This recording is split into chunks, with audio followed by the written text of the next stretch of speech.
considered in a special hearing after Mr Shute was deemed unfit to plead because of Parkinson's disease and dementia.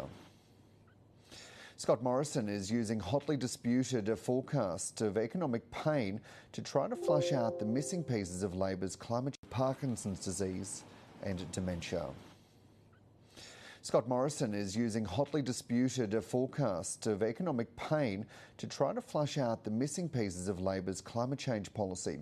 An economic modeller has suggested the opposition's target to cut carbon emissions could wipe billions of dollars from the farming, mining, electricity and transport industries.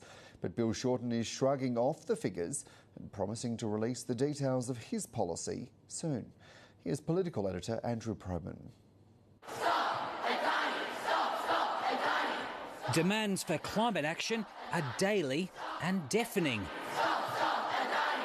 Bill Shorten can't possibly meet all their expectations, but he's being a bit coy about what Labor will do. We're still taking advice on that. Labor's pledged to slash emissions by an ambitious 45% by 2030, but Mr Shorten's not saying whether Labor might seek to make its task easier. Well, I'm not going to announce today what we're going to announce in coming weeks. If it accepted so-called carryover credits from bettering Australia's Kyoto carbon cuts, Labor's effective target would be reduced to about 34%. Doing less is going to be cheaper. But former Deputy Prime Minister John Anderson says neither side of politics is being truly honest about the cost of their rival policies. A refusal on the part of leaders to clearly explain that carbon abatement is expensive, that in fact it is a major economic shock to the system, whatever proposal is coming. And Mr Anderson is endorsing controversial modelling that purports to show the economic impact of rival climate change policies. Brian Fisher, Australia's former chief agricultural economist, says the coalition's policy would cut wages by 2%, while average wages would fall by 8% under Labor's, or about $9,000 a year. It's economic modelling exercises like this that are giving economists a bad name.